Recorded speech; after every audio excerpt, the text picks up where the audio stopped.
Ini masalah di kita, apa-apa lapor polisi, apa-apa lapor polisi. Mau jadi apa anak kita? Lemak zaman dulu Bapak Ibu, lemak zaman dulu. Ama budak nakal ngadu dengan bak-bak, aku jewer bu guru, kena gebuk sekalian. Ya Pak ya. Bakti kepada orang tua dan hormat kepada gurunya. Jadi jangan sekali-kali hari ini kita merendahkan profesi guru, merendahkan guru buat anak-anak kita. Tidak akan pernah berkah orang tua yang merendahkan, apalagi menganiaya guru buat anak-anaknya. Tidak ada kriminal bagi anak-anak. Saya ingin baik dari pihak sekolah maupun dari pihak orang tua, kalau anak berbuat salah jangan dianggap kriminal. Jangan ya.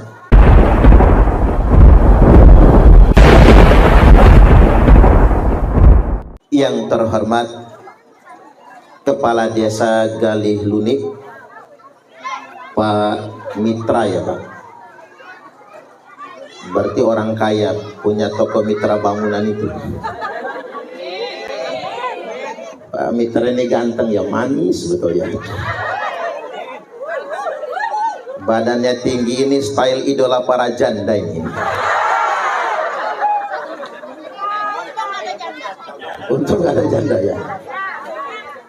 Selanjutnya yang saya hormati Pak Babin Kamtibmas, Pak Agung dan Pak Babinsa, Pak Erwan ya Pak. Pak Irwan. Dewan. Oh Dewan Pak.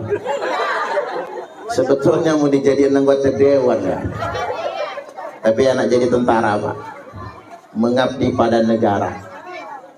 Kalau Dewan suka korupsi soalnya.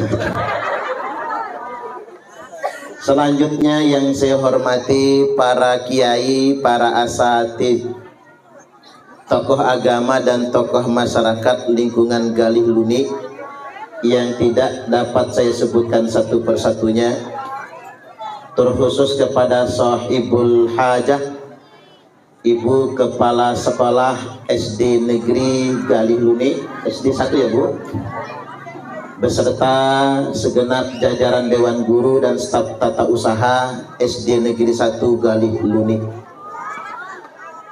Hadirin wal hadirat, orang tua wali siswa beserta anak-anak siswa-siswi SD Negeri 1 Galih Lunik. Halo. Saya diminta Bu Hajah Siti Murtakiyah untuk ceramah di sini dengan alasan dulu saya pernah juga ceramah di sini. Cuman saya aja lupa itu, zaman Pak Haji Barusman katanya. Jadi saya nolak Bu Kepala Sekolah. Mengapa saya nolak? Karena saya malas nyeramahin anak SD itu. Anak SD itu nggak bisa diceramahin. Nah ceramah buat anak SD itu yang tadi itu, yang drama tadi, itu masuk buat anak SD. Anak SD itu cocoknya didongengin, dibuat drama. Dan yang tadi itu kan mereka berdiri semua menyaksikan kawannya buat drama Isra wal Mi'raj itu. Tapi kata Bu Hajah Siti Murtakiyah, orang tuanya hadir. Oh kalau orang tuanya hadir mau saya ceramah. Jadi ini memang sesi buat orang tua. Dan alhamdulillah anak-anak tadi kita sudah tampil. Dari penampilan anak-anak itu nilai lebihnya adalah mendidik mereka untuk berani tampil di depan. Betul apa betul? Kalau sempurna ya nggak bisa. Apalagi yang latihan ceramah tadi. Kalau yang latihan ceramah itu udah hebat banget, tenggelam saya Bu. Mending gak usah ceramah saya. Dan itu pengalaman saya. Saya waktu masih SD begini suruh maju ke depan kencing di celana. Jadi mulut aja nggak bunyi mau ngomong apa itu, malah kencing di celana. SMP saya suruh tampil di depan pas upacara bendera, membaca pembukaan Undang-Undang Dasar Negara Republik Indonesia tahun 1945. Begitu di rumah saya hafal itu. Begitu sudah upacara nggak membaca teks, hilang semua. Ternyata begini Bapak Ibu, ngapal itu kalau sambil merem itu nggak bagus. Jadi kalau kita merem hafal, begitu tampil kan nggak merem, melek ngeliat muka emak-emak yang begini nih, langsung hilang hafalannya itu. Itu maklum. Bahkan ketika saya sudah mulai ceramah keluar kota, saya dulu on air di Radio Bioli, ya sudah cukup matang lah. Ulah ceramah keluar kota, ceramah ke Pekalongan, Lampung Timur. Selesai pengajian, ibu-ibunya ditanya, ngerti nggak Bu? Apa kata ibu-ibunya? Ora reti, Ustadznya ngomong apa yo? Ternyata bahasa saya itu bahasa kampus, Pak. Saya ngomongin Isra Mi'raj ini, Isra wal Mi'raj adalah proses transendensi. Kata emak-emak itu ngomong apa? Bahasa planet, Pak.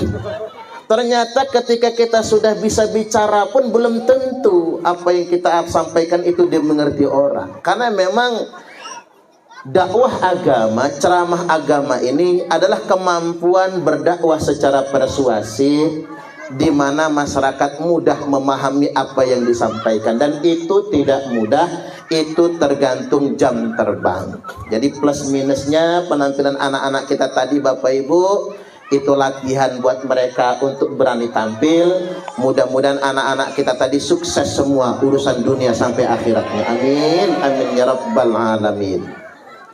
Baik hadirin wal hadirat rahimakumullah. Hari ini kita buat proporsional lah. Kenapa Babin sudah agak miring duduknya itu? Jangan-jangan Pak Babin belum sarapan lah. Awas jangan makan jabugol Pak Babin, mahnya kumat kalau belum sarapan. Jadi begini, Rasulullah Sallallahu Alaihi Wasallam telah bersabda, utitu bil buraq, malam itu didatangkan kepadaku buraq, farakibtuhu hatta ataitu baital maqdis. Aku menunggangi buraq ini, kata Nabi, sehingganya aku tiba di Baitul Maqdis atau Masjid Al-Aqsa di Palestina. Thumma dakhaltul masjida fasallaitu fihi rak'atain. Lalu aku masuk masjid, kata Nabi, dan sholat 2 rakaat. Selesai sholat 2 rakaat, thumma kharajtu, aku keluar masjid. Di beranda masjid, kata Nabi, faja'ani Jibril, mendatangi aku malaikat Jibril, bi'ina'im min khamrin wa ina'im min laban, dengan semangkok khamar dan semangkok susu. Ini ditawarkan kepada Nabi. Bu, pacak khamar ini, pacak Khomer, pacak tadi kan. Khomer itu kalau kata orang Jawa susu gendruwo.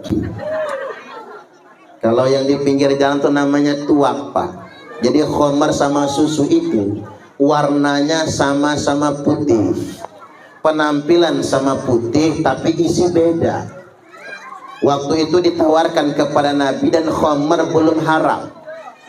Isra wal Mi'raj itu kan setahun sebelum hijrah, sedangkan khamar baru diharamkan tahun ketiga hijriah. Berarti khamar itu baru diharamkan 4 tahun kemudian setelah Nabi Isra wal Mi'raj. Waktu itu minum tuak masih boleh. Maka ditawarkan kepada Nabi, Nabi harus pilih. Nabi mikir, pilih susu atau khamar nih, khamar apa susu? Fakhtartul laban, aku pilih, kata Nabi, segelas susu. Wa qala Jibril, Jibril berkata, ikhtartal fitrah, tepat Muhammad, laqad asabtal haqq, pilihan kamu benar. Lo Jibril, umpamani tadi saya minumnya khamar, apa jadinya seandainya engkau milihnya khamar Muhammad?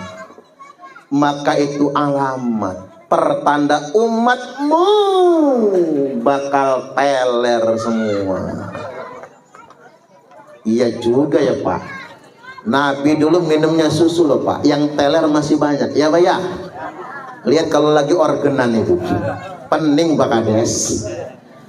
Kalau zaman dulu Bapak Ibu organan nggak sampai subuh, dikapak orang itu tukang organnya. Alhamdulillah sekarang ini sudah agak pinter lah masyarakat. Buat apa juga kan melanggar aturan. Aturan dari kepolisian tuh sampai jam 10 malam ya Pak. Jam 8 malam ya. Oh 18 sore jam 18. Oh zaman dulu apalagi di dusun kita bu kapak jema bu ame bedak. Nak sampai subuh itulah mabok di situ, nuak di situ, megur di situ. Padahal dulu Nabi sudah minum susu yang teler masih banyak. Apatah lagi Nabi kalau minumnya khamar. Jangan-jangan umat Islam ini lagi rejeban Isra Mi'raj sambil minum tuak, jangan-jangan. Suakinya. Nah sekaligus ini pelajaran bagi kita. Nabi diajarkan oleh Allah hidup adalah pilihan. Kita juga mesti berpikir hidup adalah pilihan. Walaupun Nabi waktu itu milihnya enak, alamatnya pasti, adresnya jelas. Milih yang tangan kanan susu, milih yang tangan kiri khamar, enak milihnya. Kayak nyanyian zaman dulu itu. Gimana Bu? Madu. Iya nyahut. Racun. Nah kan enak itu Bu. Enak milihnya Pak. Madu di tangan kananmu, racun di tangan kirimu. Milih yang tangan kanan madu, milih yang tangan kiri racun. Kira-kira saya ulangi lagi, milih yang tangan kanan madu, pilih yang tangan kiri racun. Enak milihnya. Nah kira-kira Bu, ibu-ibu kalau disuruh milih, milih di madu apa di racun? Ulang dulu ya. Ini soal cerita ini. Kalau anak sekolah soal cerita. Milih tangan kanan susu, tangan kiri khamar. Ibu-ibu milih susu atau khamar? Susu dong. Milih yang tangan kiri madu, milih yang tangan kanan racun. Ibu-ibu milih di madu apa di racun? Oke, ulang sekali lagi ya. Yang tangan kanan susu, yang tangan kiri khamar. Milih susu apa khamar?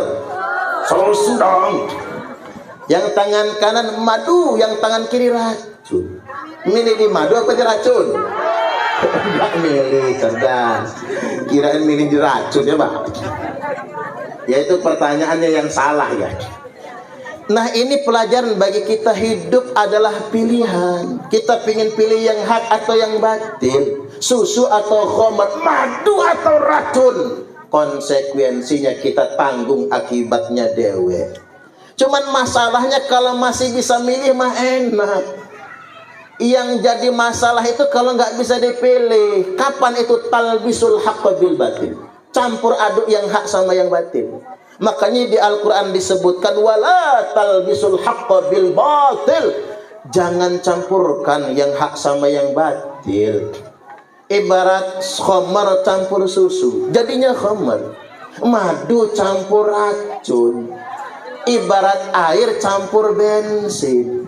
Air kalau campur bensin diminum manusia mabok, diminumkan ke motor mogok. Enggak ada benernya itu. Nah kita sedang dihadapkan dengan zaman yang sedemikian rupa, di mana yang benar sama yang salah campur jadi satu. Yang lebih bahaya lagi Bapak Ibu bukan talbis, apa talafi. Apa itu talafi? Bahasa kerennya kamuflase. BMW body menipu wajah. Kata orang anak muda zaman sekarang kamuflase. Kita terjebak dengan penampilan. Kalau kata wong Palembang waluyo. Aduh namanya Pak Waluyo sini. Aduh. Ngapunten nggih Pak Waluyo kalau ada.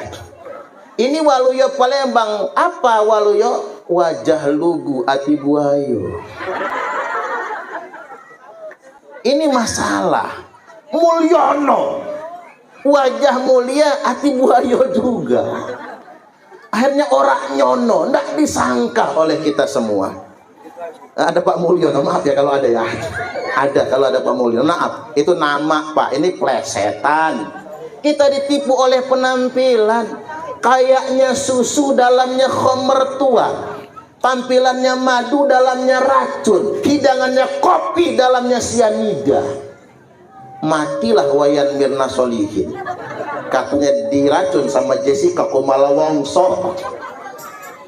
Nah, kita ditipu oleh penampilan. Makanya hati-hati zaman sekarang Bapak Ibu. Ini zaman makin modern. Yang disangka benar ternyata salah.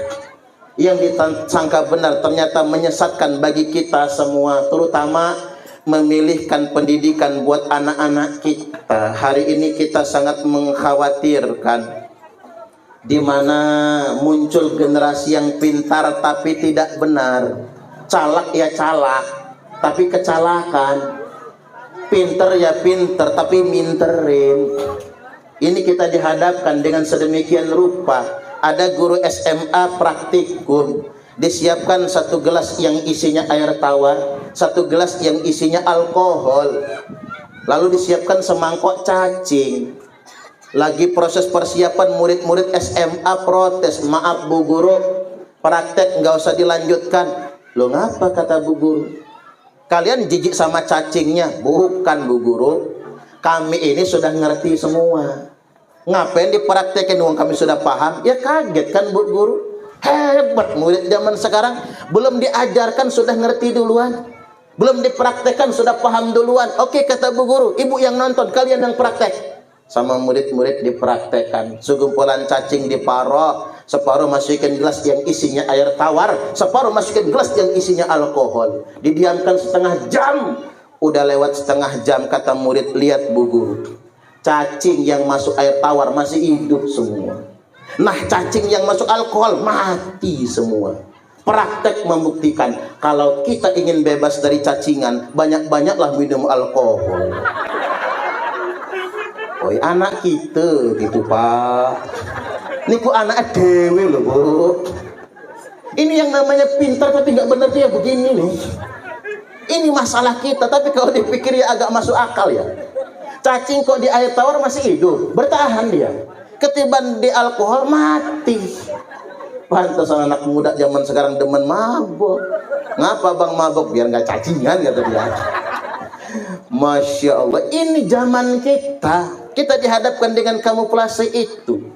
Ya kalau mau dipikir-pikir Bapak Ibu, daripada pinter nggak benar masih mending goblok nggak benar. Kalau goblok nggak benar tuh paling banter maling kotak amal masjid. Berangkat ke masjid bawa sandal jepit, pulang bawa sandal kulit. Tapi kalau pinter nggak benar ya hancur negara kita ini. Yang geragas-geragas Bapak Ibu, yang serakahnya na'udzubillah, yang ngabisin uang rakyat ini orang pinter. Ya Pak ya? Ya Pak ya? Coba kita ambil contohnya itu, Harvey Muiz. Katanya terbukti meyakinkan menyebabkan kerugian negara 271 triliun sampai 300 triliun. Diponisnya cuma 6,5 tahun penjara. Hakimnya cengar-cengar, jaksanya cengar-cengir, terpidananya cengar-cengir. Sedangkan yang maling kotak amal digebukin sampai bonyok. Ini masalah di kita. Di negeri ini terlalu banyak orang pintar sekaligus tidak benar. Makanya pilihkan pendidikan terbaik buat anak-anak kita, support guru-gurunya. Soalnya begini Bapak Ibu, beban guru ini sangat berat sekarang. Zaman sekarang ini apa-apa lapor polisi. Yang namanya Pak Polisi, ya selama Babin Kamtipmas dan Babin saya itu masih bisa mediasi Bapak Ibu. Beliau berdua ini memang ditugasi negara untuk membantu Pak Kades dalam rangka mengapa membina masyarakat. Kalau ada konflik antar warga dimediasi, ada aliran yang tak berkenan ditangani Bapak Ibu. Cuman kalau ibu-ibu sudah buat LP, masuk polsek buat LP, datang ke Polres buat LP, mau nggak mau polisi pasti profesional. Yang nggak enaknya itu yang diadukan Bu Kepala Sekolah, misalnya, kan kasihan. Kalau Bu Kepala Sekolah garan-garan jewer anak kita adukan ke polisi, kan kasihan, nggak concern lagi ngajarnya itu. Ini masalah di kita Pak. Apa-apa lapor polisi, apa-apa lapor polisi. Mau jadi apa anak kita? Lemak zaman dulu Bapak Ibu, lemak zaman dulu. ama budak nakal ngadu dengan bak aku jewer bu guru kena gebuk sekalian ya Pak ya. Enggak berani zaman aku Pak Dek berani ngadu kok bak pacak basugan ini kiri pacak kan karena jemugan ini kadang-kadang dikena uhang nak kena dewe dikatakan calak dek ngulukan alam dikatakan bangun dek kena uhang cak gerot nian melawan nian hasilnya tuh ame jemugan asli Bapak Ibu. Kalau anak nakal dimarah guru ngaji, anak nakal dimarah guru sekolah, ngadu ke orang tua tambah sakit. Jangan macam-macam. Bukan guru yang dioncok. Akhirnya anak-anak kita jadi kan menjadi punya mental yang kuat. Akhirnya menjadi anak yang disiplin, bakti kepada orang tua dan hormat kepada gurunya. Jadi jangan sekali-kali hari ini kita merendahkan profesi guru, merendahkan guru buat anak-anak kita. Tidak akan pernah berkah. Orang tua yang merendahkan, apalagi menganiaya guru buat anak-anaknya. Nggak berkah ilmu buat anaknya tersebut. Maka dari itu hadirin wal hadirat rahimakumullah. Saya sampai baca caption di media sosial. Artis dibayar mahal. Tapi kelakuan oknumnya malah merusak moral bangsa. Guru dibayar murah, tapi dituntut memperbaiki moral bangsa. Ya, kalau gurunya itu Bu Haja Siti Murtakia mah enak, udah PNS, ada sertifikasi juga. Pantesan beliau rajin nyumbang ke pondok saya ya. Cair sertifikasi nyumbang, cair gaji 13 nyumbang, tiap bulan nyumbang. Tapi banyak guru-guru itu masih honor. P3K-nya juga nggak jelas misalnya. Dan rata-rata guru masih honor. Pak guru dibayar murah, tapi dituntut memperbaiki moral bangsa. Gaji guru paling tinggi itu di Norwegia. Sebulannya 395 juta rupiah kalau pakai rupiah. 400 juta sebulan. Guru SD. Setuju gak kalau guru SD Galih Luni ini 400 juta sebulan? Penuh parku bener ini ibu-ibu. Nah di Indonesia masih ada loh gaji guru itu 300.000 sebulan. Ada kan? Ngarap-ngarap dana bos cair kapan ini dana bosnya ya? Biar agak ada lebihnya. 300.000 itu buat ongkos sama pulsa aja udah kurang itu. Nggak cukup Bapak Ibu. Makanya saya setuju sama pemerintah itu beginilah. Program makan bergizi gratis itu mending ganti aja sekolah bebas biaya dari SD sampai sarjana. Dan untuk gaji guru paling rendah 10 juta sebulan. Setuju gak kira-kira? Tepuk tangan kalau setuju. Tuh dengerin Pak Prabowo. Ya begini Pak. Anggaran makan bergizi gratis sampai bulan Juni nanti, dari bulan Januari ini 71 triliun. Katanya sih butuh 400 triliun per tahun untuk makan bergizi gratis itu. Di mana anggaran persiswanya itu 15.000 sehari. Ibarat kata kalau kayak di pondok saya Bapak Ibu kan nggak ada liburnya tiap hari. Berarti 30 hari. 30 hari kali 450 kali 15.000, 450 hari, 450.000. Saya mah mikirnya begini, duit 450.000 atau kurangin lagi lah, 300.000 aja lah. Duit 300.000 itu daripada dikirim dalam bentuk makan siang, mending kirim ke rekening emak-emaknya ini aja. Setuju gak kira-kira? Woi, aduh anak 4 Bu sekolah galuh. Kali 3 1.200.000 tiap bulan ibu-ibu dapat 1.200.000 cair encer, bisa dimakan bareng-bareng Bapak Ibu, satu keluarga makannya itu Pak. Yakin kalau itu direalisasikan Pak Prabowo habisnya sama 300 triliun. 2029 nanti pas pemilihan Pak Prabowo menang 120%. Yakin emak-emak pasti pilih semua. Nah, balik lagi kita prihatin, artis dibayar mahal tapi kelakuan oknumnya merusak moral bangsa. Kita berhitung dulu lah sekarang. Ayu Ting Ting, pacar Ayu Ting Ting nyanyi satu lagu alamat palsu 50 juta, nyanyi nggak nyampe 5 menit Lesti Kejora, istrinya Rizky Bilar, disingkat Leslar, nyanyi satu lagu 50 juta, nyanyi nggak nyampe 5 menit. Siti Badriah cuma nyanyi satu lagu, emang lagi santai. Aku saja pacak, Bu. 50 juta nyanyi nggak nyampe 5 menit. Artis Indonesia bayaran termahal itu Agnes Mo, Agnes Monica, masih gadis sampai sekarang. Coba jodoh-jodohnya Pak Babin saja ya, sama yang loreng-loreng. Agnes Monica itu satu lagu 200 juta, nyanyi nggak nyampe 5 menit. Nah saya ceramah bengak-bengok begini, nggak segitunya. Kata Bu Haja Siti Murtaqiah, segini bisa nggak Pak Ustadz? Ya kalau Ustadz mah nggak boleh bertarif, karena ngapa, malu sama guru ngaji. Guru ngaji itu guru paling ikhlas di muka bumi ini, ya Pak ya. Belum ada kan guru ngaji demo minta diangkat PNS, belum ada. Nggak ada jatah honor, jatah pegawai P3K itu buat guru ngaji mah kagak ada. Paling banter kalau bernasib Bapak Ibu dapat 1 juta per tahun dari Pemda. Itu pun sombong banget orang Pemda. Buat guru ngaji 1 juta setahun. Kirain dia gede 1 juta setahun itu ya. Nggak nyampe cepek sebulan kalau dibagi mah. Itu pun duit rakyat, ya Pak ya. Saya sering ngomong sama bupati, gubernur, wali kota, kata saya jangan belaga. Bupati, gubernur, wali kota mengumrohkan warga itu bukan duit mau, duit rakyat. Ya Pak ya. Belaga, emang duit dia gitu? Itu mah duit kita. Atas nama dia yang dapat nama, dia yang lagak belagunya, kita padahal uang rakyat yang sedemikian rupa. Jadi pemerintah itu menjalankan amanah dari rakyat. Guru ngaji itu kasihan Bapak Ibu, cuman 10.000 sebulan, ketimbang dikasih tagihan ke emaknya. Ibu mohon maaf, anak ibu belum bayar gaya ngaji. Apa kata ibu gue, guru ngaji mah ini dia ikhlas. Jahatnya mulut ibung-ibung nih. Dia ikhlas ini.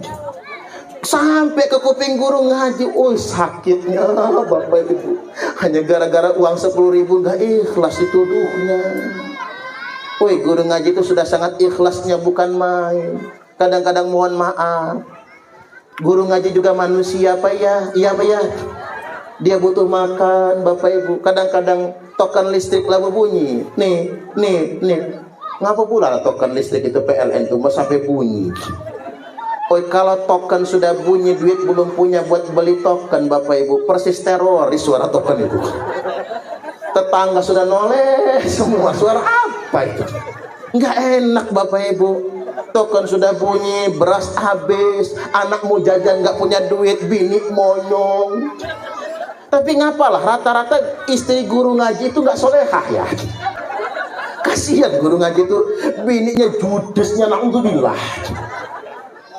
Akhirnya guru ngaji ini agak calak dikit lah. Kalau cara di dusun kita zaman dulu, guru ngaji itu nyindir. Amu bahaslah habis. Ngaji itu nggak pakai ikro lagi. Zaman dulu kan juz ammah. Ngeja Bapak. Kalau ejaan jemugan itu bada seba, yada seya, roda sero, bayaro, bada seba, yada seya, roda sero, bayaro. Jadi sejam itu ngajinya bayaro. Budak-budak kecil yang masih 3 tahun itu yang baru belajar ngaji hafal. Sampai rumah ibu bertanya, nak ngaji apa tadi? Bayaro. Bayaro rupanya. Belum tidur, apa kata umak? Nak, besok njok tahu dengan guru ngaji itu. Soda seso, bada seba, roda sero, sobaro. Bangun pagi, kata umak, ingat ke ya nak? Soda seso, bada seba, roda sero, sobaro. Habis asar nak berangkat ngaji, ingat ke lagi ya nak? Soda seso, bada seba, roda sero, sobaro. Masuk ruang TPK tempat ngaji anak-anak serempak, sobaro. Kasihan dengan guru ngaji itu. Jadi balik lagi Bapak Ibu hadirin wal hadirat rahimakumullah. Kita muliakan guru-guru. Jadi titip dengan wali kelasnya, Bu. Ajar anak kami ya, Bu. Kalau dia nakal marahin kami orang tuanya ikhlas. Kalau dia bandel ya Bu, gebuk. Tapi ingat, gebuk anak itu pantat ke bawah. Nggak boleh gebuk pantat ke atas. Saya juga harus kasih tahu sama guru dan ibu-ibu, jewer kuping itu dilarang, nggak boleh. Nampar muka haram, jitak nempeleng palak haram. Yang boleh kena gampar cuma tentara sama polisi. Ya, iya dong. Ini gagah-gagah dua ini, dulu mah kelepak-kelepuk kena tampar, kena gampar. Walaupun gagah, depan mak-mak mau gagah banget polisi sama tentara itu. Depan komandan, apalagi komandan yang di rumah. Tambah lagi, woi, gaya pangkatnya dipelototin bini menggeret. Tampang si boleh, rambut cepak, jidat jenong, mata belok, lubang hidung mekar, bibir doer, giginya gede-gede, kedot, dipelototin bini mengkerat. Ada yang kayak gitu? Banyak. Jadi balik lagi, titipkan anak-anak kita itu sama wali kelas. Mohon maaf Bu, titip anak kami. Kalau dia nakal marahin, kami ikhlas. Kalau dia bandel, gebuklah pantatnya, kami nerima. Nggak kena lapor polisi, asal pinggir pantat ke bawah. Untuk pendidikan kalau kelewatan. Tapi Bu, maaf betul kalau anak saya goblok. Sabar ya Bu, mungkin itu keturunan. Nggak jauh beda sama bapaknya. Apa meneh mama Jadi Bu begini, kalau anak goblok itu jangan dijiwit lah Bu. Kayak ayu saya itu langgok nian Bu. Langgok cerewet nian. Ama anaknya banget, cubit ini. Padahal ayu saya itu matematika dapat 0. Saking bangenya, kamu tuh lah bangga nih. Jadi anak itu nurun emaknya kalau goblok. Makanya jangan dijiwit ya Bu, ajarin. Karena kadang-kadang yang kayak gitu kan nurun gen ibunya. Kan ada di medsos, anak-anak ditanya ibunya, 1 tambah 1 berapa? Nggak tahu. 1000 tambah 1000 2000. Nah itu kamu tahu, itu kan duit. Ini cocok betul sama emaknya nih Pak. Kalau berhitung goblok, tapi kalau urusan duit hafal. Itu emak-emaknya tuh. Jadi balik lagi, penting Bapak Ibu, keikhlasan kita menitipkan anak kita di SD Negeri 1 Galihuni ini. Tujuannya apa? Dengan anak kita titipkan, kita percayakan sama guru-gurunya, kita ikhlas, gurunya ikhlas, ilmu buat anak kita juga barokah. Karena mengapa? Di sekolah guru adalah orang tua buat anak-anak kita semua. Ntar lihat jam dulu. Belum, masih tanggung. Baik, setelah minum susu Nabi kita, tsumma urija bina ila sama'id dunya. Kemudian kami diajak naik, kata Nabi, ke langit dunia, langit yang pertama. Fastaftaha Jibril, Jibril diminta dibukakan pintu. Fafutih alana, dibukakan pintu langit yang pertama. Faida Nabi Adam alaihi salam. Ketika itu saya berjumpa dengan Nabi Adam alaihi salam. Farhaba bi wa da'ani bi khair. Adam langsung menyambut aku dan mendoakan aku dengan kebaikan-kebaikan. Cuman ada yang aneh. Waktu jumpa Adam, di sebelah kanan Nabi Adam banyak bayangan-bayangan putih, di kirinya banyak bayangan hitam. Man haula ya Jibril? Itu siapa ya Jibril? Kata Jibril, yang sebelah kanan Muhammad, arwah anak cucu Nabi Adam yang bakal masuk surga. Yang sebelah kiri arwah anak cucu Adam yang bakal masuk neraka. Maka ada satu sesi Nabi berkunjung, nengok surga, nengok neraka. At-talaqtu fil jannati faraitu aktsara ahlihal fuqara. Aku lihat di surga, kata Nabi, ternyata kebanyakan penghuni surga orang fakir. Ternyata Bapak Ibu, penghuni surga itu orang miskin. Jadi yang masih miskin, rumahnya gede geribik, lantai masih tanah, nggak usah kecil hati. Orang miskin masuk surga duluan.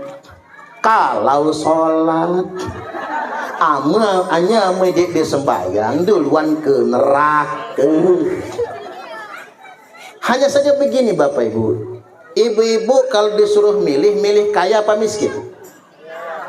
Milih kaya apa miskin? Ya kaya dong, sorry hidup miskin. Semiskin-miskinnya kita doanya minta kaya, ya bayar. Hanya saja soal harta itu Bapak Ibu nasib. Nasib itu kan bahasa Arab, diserap ke bahasa Indonesia. Nasib, rezeki ini bagian. Orang nasibnya nggak sama. Oke, kita ini nggak kaya kata orang secara materi. Yang penting kita kaya hati.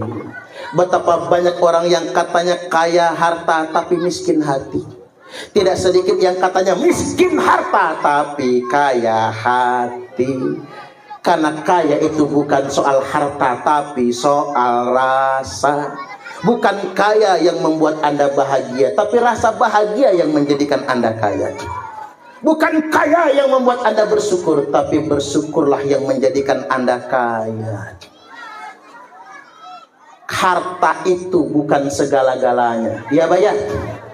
Uang itu bukan segala-galanya, tapi segala-galanya butuh uang. Ini materi bener, mak-mak.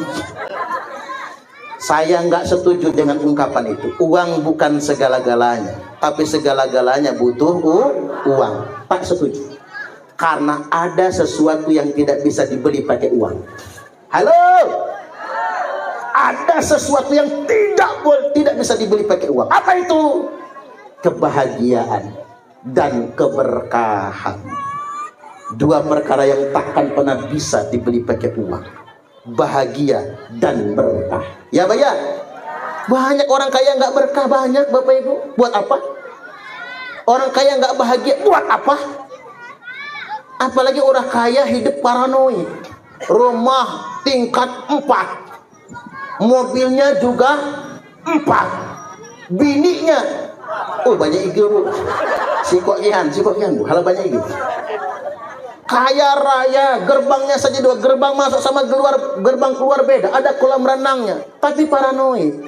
Hidup dengan ketakutan, makan nasi takut, makan balur ikan asin takut, makan sambal calo terasi takut, makan sayur santan takut, serba ketakutan.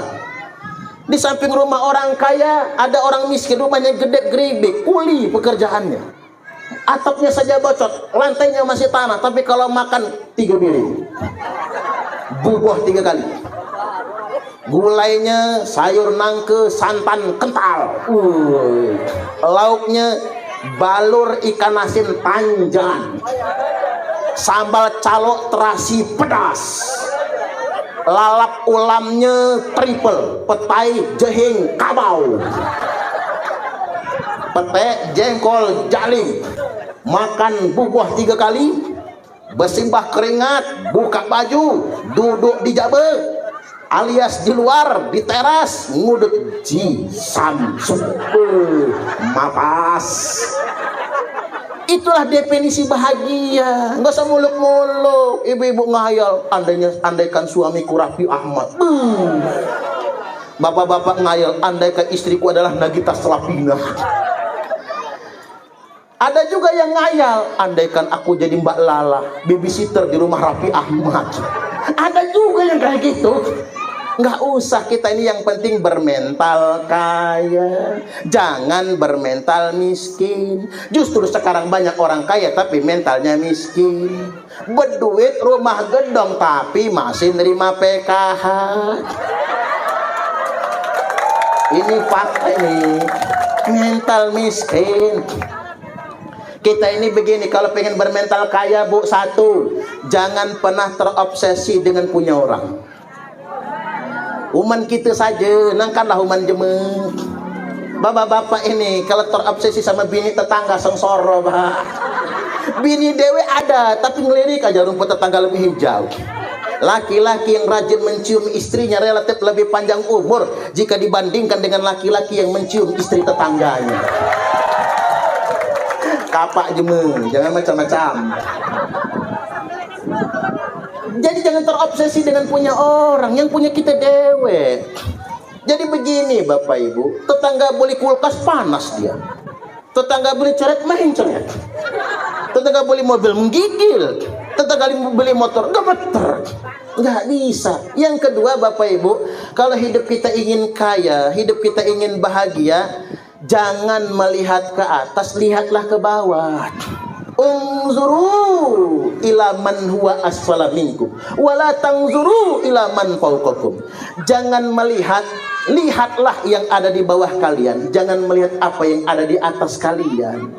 Ame kata umat tundoi saja baik keting, halah kinai aban berjalan tundoi saja baik keting. Ingatkan jemu gale lunik, jemu gani merantau jauh dari oku sana.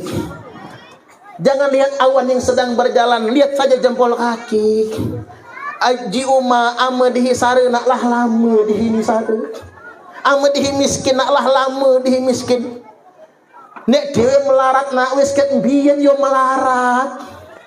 Kalau kita susah nak dari dulu memang kita susah, enggak tumben jadi orang susah. Enggak heran jadi orang miskin. Jangan silau dengan punya orang, syukuri yang punya kita. Insya Allah. Itu yang kedua. Yang ketiga, ciri orang yang bermental kaya itu begini Bapak Ibu, tidak besar pasak daripada tiang. Kalau kata orang itu apa? Biar tekor asal kesohor. Kalau kata uang Palembang, kue putu buatan cek gaya, awak buntu banyak gaya. Ini penyakit orang Indonesia tuh begini Pak, gaji cuman 2 juta sebulan, dikumpul-kumpul, ditabung-tabung, genap setahun beli iPhone, kan banget. Banget, ini nggak usah diterjemahkan kata banget, ini dia lemah. Kalau viral boleh diterjemahkan. Banget, kenapa namanya? Bahasanya lagi buyan. Banget tuh urak bin buyan. Lah sareng ngumpulkan duit Bapak Ibu malah beli iPhone. Ini kan masalah. Mohon maaf, baru saja diangkat menjadi pegawai P3K. ASN baru gaji 4 juta sebulan, tapi ngeredit mobil Avanza. Itu nggak masuk akal. Kalau gaji cuma 4 juta sebulan, ngeredit cicilan 4 juta. Bangga bulu namanya. Hidup dibikin sengsara dewe, hanya banyak masalah. Ini kebiasaan orang Indonesia. Selanjutnya orang Indonesia tuh begini Bapak Ibu, kalau nikah hajatan gede-gedean, pesta wah-wahan, habis pesta banyak utang, tinggal dikontrakan. Ada nggak sih? Ini masalah juga. Orang Eropa yang sejahtera, orang Amerika yang kaya-kaya, kalau mereka mau nggak mampu hajatan gede-gedean Bapak Ibu, mereka cuma nikah di gereja. Padahal mereka bukan Islam loh. Mereka nikah cuma di gereja, ngundang cuma 10 orang, sudah. Habis itu tidur di hotel dia bulan madu. Karena mengapa? Mereka tahu konsep hidup. Nah orang Indonesia ini mau hajatan gede-gedean, padahal begini ya Bu, yang namanya hajatan itu besak hajat, besak upah. Jemugan pasti ngerti. Besak hajat, besak upah. Ame hajatan nyembelih ayam, upatannya sebesar ayam. Ame hajatan nyembelih kambing, upatannya sebesar kambing. Upat itu Pak Agung ngerumpi namanya, nyenyir. Ame hajatan nyembelih hebau, maka gosipnya segede kebo. Gak tahu pula ngapalah ibu-ibu di Indonesia ini kalau ngomongin orang hajatan tuh pakar bener ya Pak. Lihatlah emak-emak kalau pulang hajatan mulutnya pakar betul Bapak Ibu. Lihat mulutnya emak-emak. Apa kata ibu-ibu? Masakannya anyep semua. Kadang-kadang yang jadi korban omongan empe-empe. Apa kata ibu-ibu? Empe-empenya enak sih, cuman setengah jam lah habis. Apa itu kades mitra, pisit kemihit nian. Panas kan akhirnya Pak Agung mikir, berarti kalau nanti hajatan empe-empe nggak boleh dikit. Hanya Pak Agung pesan banyak, ngundang warga Galih Lunik nih. Begitu datang pulang hajatan, apa kata emak-emak? Ya si empe-empenya banyak, cukanya aja emberan. Dari pagi sampai malam nggak habis-habis, tapi nggak ada rasa. Cukanya cuman kecap campur air. Sadis ngomongnya. Akhirnya Pak Dewan mikir, Babin Kamtipmas digituin, gua kagak. Akhirnya Pak Dewan hajatan pesan empek-empek langsung dari Palembang, kan agak murah tapi enak. Langsung pesan ke Palembang agak banyak dari pagi sampai sore nggak habis-habis. Apa nggak diomong? Masih diomong. Ya si empek-empeknya enak, cukanya mantep, banyak pula. Tapi yang nungguin pondokannya itu matanya melotot saja, membelak matinya. Lolok dek ikhlas sama diambil. Woi sadis nian. Padahal Pak Dewan itu narok yang jaga pondokan bukan melotot, emang belok dari sono. Pacak pula lah Pak Dewan, pacak pula. Artinya Bapak Ibu, apa sih yang nggak bisa dinyinyir? Jadi kita ini lebih baik hidup apa adanya, hidup sederhana, nggak punya utang. Kalaupun ngutang, maaf betul, jangan kebiasaan Bu ngutang di warung tetangga dulu. Bangkrut tetangga kita. Orang Indonesia ini ngutang di warung tetangga, ketiban punya duit bukannya nyaur utang malah jajan ke Indomaret. Jangan-jangan ada di sini ya. Jangan-jangan itu. Ini masalah kita. Oke, lanjut dikit lagi. Selanjutnya watolaktu finnari faro'aitu aktsara ahlihan nisa. Lalu aku kunjung ke neraka, kata Nabi. Aku lihat di neraka itu kebanyakan penghuninya betina habai. Ibu, mengapa perempuan banyak masuk neraka? Tapi maaf ya Bu, kalau ngelihat muka-mukanya ibu-ibu ini, kayaknya bakal masuk surga semua lah. Caknya Bu, keto aneh sepertinya. Kalau beneran nggak tahu lah saya. Cuman ibu-ibu ini, kendati pun kita komit sebagai orang Islam, yakin kita bakal masuk surga, cuman harus tahu dulu apa sebab perempuan masuk neraka. Satu, karena perempuan melawan laki. Ini harus tahu dulu. Perempuan paling gampang masuk surga Bu, tinggal taat suami. Perempuan paling gampang masuk neraka Bu, melawanlah dengan laki. Kalau ibu-ibu pengen betul masuk neraka, ngelawan sama laki, laki sedang tidur, cipakkan palanya dulu, sepak palanya, gratis masuk nerakanya. Kata suami, ngapa kamu nih? Dia sengaja aku maafin sama ini yang terang.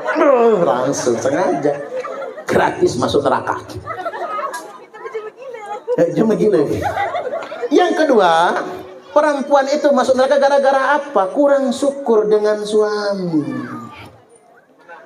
Jadi kalau suami banyak duit, kalau dompet laki lagi gemuk, mau dipeluk-peluk.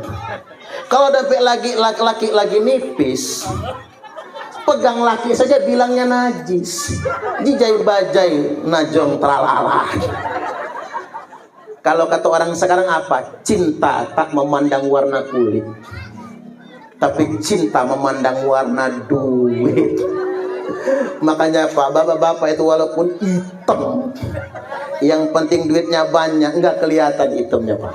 Walaupun palak peyang, muka bopeng, yang penting duitnya banyak, ganteng aja kelihatannya itu.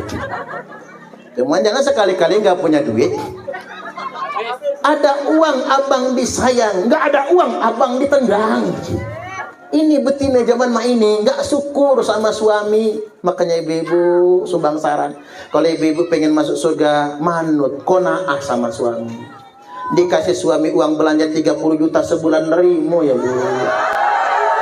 Aulah sama itu. Bapak-bapak juga Pak, Ibu kasih tahu sama bapak-bapak nih, betina nih Pak, hebah-hebah ini paling sebel sama laki-laki yang pelit, ngasihnya cuman dikit, itu pun diungkit-ungkit. Ada nggak Bu? Yang mana cumanya Bu? Allahu Akbar. Oh Pak, Bu, Pak ini Pak, Bu, sini kudai Bu. Tamu Pak, sini kudai. Kadio. Naon atuh Papa? Rogoh kantong kanan Pak, banting duit 15 juta. Jerager. Ini duit apa Papa? Ini duit belanja Mama. Beli bahas, ongkos anak sekolah, cicilan kulkas, cicilan motor, cukup kira-kira cukup Papa? Maha besise, ame besise, simpanlah dengan mamah tulah. Alhamdulillah. Bini ngekap duit 15 juta pak. Kele kudai mama, engke hela atuh mama. Ambil lagi duit 15 juta, banting dulu. Banting lagi. Ini apa lagi papa? Ini bonus untuk mama. 15 juta uang belanja, 15 juta bonus 30 juta. Mau gak bu? Mimpi sampai jedut langit lah. Tapi ibu-ibu nila biasa menjemugan tiang Jawi, orang Sunda udah biasa konaah ya. Udah biasa konaah. Mudah-mudahan ibu-ibu masuk surga semua. Amin. Yang ketiga, mengapa perempuan masuk neraka? Karena mengotori ranjang suaminya. Suaminya kerja keras, banting tulang, kepala jadi kaki, kaki jadi kepala, badan berkalang tanah, bertaruh nyawa nyari nafkah demi istri dan anak-anak. Suami istrinya memasukkan laki-laki lain ke dalam rumah. Allahu Akbar, terlaknat bapak ibu yang begitu itu. Ibu-ibu ini bu, halak kanji gebul. Kalau kanji gebul, ibu-ibu ini mentang-mentang lah pakai Android. Lah bu Facebook, bu WhatsApp tadi pak. Buat foto profil di Facebook, mulut dipengat-pengat. Ini pul. Ala ke kanjimu. Ada yang komentar, oh kamu cantik. Iya. Itu bahaya bapak ibu. Kalau ada yang komentar kayak gitu, cuman PR buat bapak-bapak. Istri yang tidak pernah dipuji suami akan berbahaya ketika dipuji suami orang.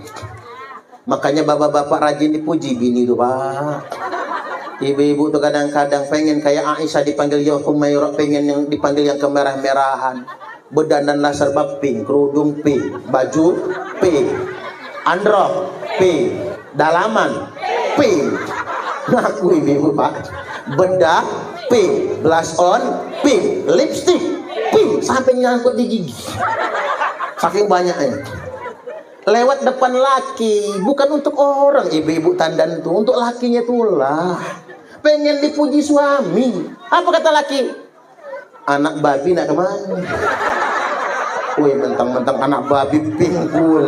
Payah nih bapak-bapak nih. Harus rajin memuji istri itu.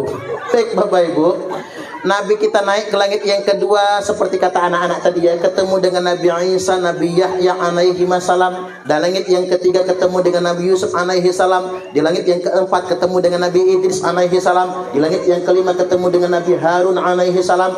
Di langit yang keenam ketemu dengan Nabi Musa alaihi salam. Di langit yang ketujuh ketemu dengan Nabi Ibrahim alaihi salam. Itu huwa musnidan zahrahu ilal baitil ma'mur, yang sedang menyandarkan bahunya ke Baitul Ma'mur. Baitul Ma'mur itu Ka'bahnya malaikat. Dari Baitul Ma'mur, thumma dhahaba bi ila Sidratil Muntaha, kemudian saya dibawa ke Sidratul Muntaha. Sidratul Muntaha itu kampungnya malaikat. Jadi kalau ditanya di mana dusun malaikat, Sidratul Muntaha. Berapa jumlah malaikat di Sidratul Muntaha? Bukan 1 miliar. Bukan 6 miliar seperti penduduk bumi sekarang ini. Bukan 7 miliar. Wa fiha malaikatun la ya'lamu adadahum illallah azza wa jalla. Di dalamnya banyak malaikat yang tidak ada yang tahu jumlah hitungannya kecuali cuma Allah, saking banyaknya. Lalu Nabi duduk iftiras, at-tahiyatul mubarakatuh sholawatut thayyibatu lillah. Allah jawab, assalamu alayka ayyuhan nabi. Assalamu alayka ayyuhan nabi wa rahmatullahi wa barakatuh. Nabi menjawab lagi, assalamu alayna wa ala ibadillahi sholihin asyhadu an la ilaha illallah. Nah illallah ngangkat ya Pak Bu. Kita ini madzhab Syafi'i, illallah ngangkat. Kan ada 4 macam. La ilaha illallah turun. Imam Hanafi enggak digenggam. Imam Syafi'i illallah ngangkat. Imam Hambali dari at-tahiyat udah ngangkat. Imam Malik ngangkat tapi digoyang-goyang. Tak tak. Ada pula wong wer. Hala Pak, jangan yang main ini. Jangan. Ini begini-begini Pak. Untung nggak ketutupan sarung. Kalau ketutupan sarung apa sangkaan orang ya? Ini betul kan orang jadi suudon kan? Ada ibu-ibu begini-begini sholatnya dalam telekung, ditangkap sama anaknya. Jadi yang umum-umum sajalah. Nah disitulah Nabi menerima perintah sholat 50 waktu. Fa'auhallahu ta'ala alayya khamsina sholat 50 waktu. Singkat cerita ditawar-tawar, tinggallah 5 waktu sholat. Ya Muhammad innahunna khamsa sholawatin. Wahai Muhammad, sesungguhnya dari 50 tadi tinggal 5 waktu sholat. Likulli sholatin asrun, satu sholat nilainya 10. Fadzalika khamsuna sholat, maka jumlahnya sama dengan 50 sholat. Wa ahidtu anni ahdan, dan aku buat perjanjian di sisiku, kata Allah, annahu man hafadhu alaihinna liwaqtihinna adkhaltuhul jannah. Sesungguhnya yang menjaga 5 waktu sholatnya pada waktu-waktunya, aku masukkan dia ke dalam surga. Wa man lam yuhafidh alaihinna liwaqtihinna, tapi ingat, yang tidak menjaga sholat, fala ahdalahu indi, enggak ada janji di sisiku. Sholat zuhur mepet asar, asarnya numbur maghrib, maghribnya mentok isya, isyanya ketiduran, subuhnya kesiangan. Ketiban sholat subuh niatnya begini, usalli fardhos subhi rak'ataini mustaqbilal qiblati qodoan lillahi ta'ala. Ngapa qodoan mang jam 8 sembahyang subuh? Ibung nyusul, apa kata ibung? Usalli fardhos subhi rak'ataini mustaqbilal qiblati, kesiangan lillahi ta'ala. Ngapa kesiangan bung? Jam 10 sholat subuh. Anak nyusul, apa kata anak? Usalli fardhos subhi wal dhuhri wal asri wal maghribi wal isya'i, keroyokan oplosan lillahi ta'ala, hancur sholat. Jemu kota lebih hebring, subuh maraton, zuhur ke salon, asar main badminton, maghrib mainin handphone, isya nonton sinetron, mati kena semek don, smackdownnya malaikat Israel. Ingat, anak nurun orang tua, mafil aba fil abna, apa yang ada pada bapaknya nurun ke anak. Nek bapak kalong, anak kampret. Nek bapak nyolong, anak nyopet. Buah jatuh gak jauh dari pohonnya, kecuali pohonnya di tebing. Buahnya jatuh gelinding, masuk siring. Ada uak-uak galak kelengetan hambutan. Jemugan nyebutnya hambutan, kita nyebutnya rambutan bahasa Indonesia. Intipnya dewa nih, sapulah ya galak maling hambutan nih.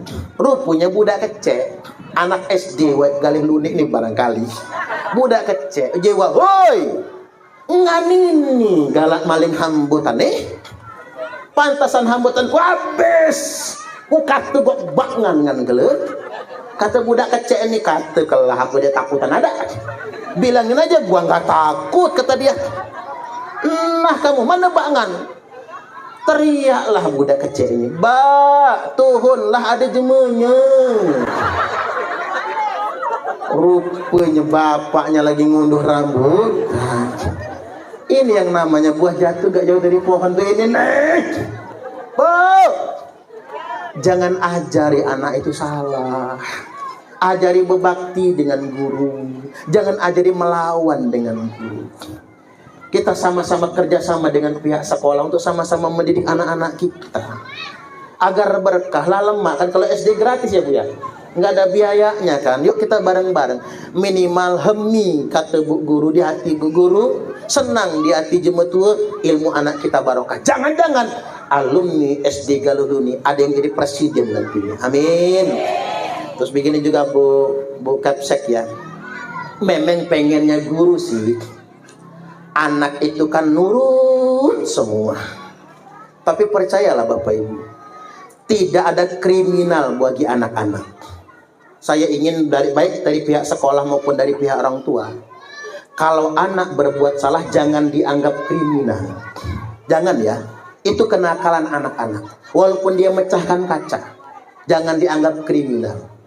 Orang tua juga jangan bela anak. Anak itu Bu, jangan dibela depan anaknya, besak pala dia Bu. Nggak boleh. Karena mengapa Bapak Ibu, itu garis tangan. Kalau yang nakal-nakal masih SD itu, besaknya kalau jadi polisi jadi tentara dia, Bu. Ini Pak Agung sama Pak Dewan ini kecilnya nakal betul tuh barangkali. Kalau yang kalem-kalem itu nggak bisa jadi tentara, Bapak Ibu. Itulah garis tangan itu. Jadi kita nggak tahu nasib anak itu jadi apa nantinya. Cuman memang guru mukul pantat siswa itu bukan karena benci. Dia ingin mendisiplinkan anak didiknya agar anak ini jadi orang hebat nantinya. Bahkan mohon maaf Pak, yang jadi presiden itu waktu sekolahnya nggak pintar-pintar amat nggak. Tanyalah presiden se-Indonesia Raya tercinta ini, nggak pintar-pintar amat. IP-nya itu nggak ada yang di atas 3 kok, nggak ada.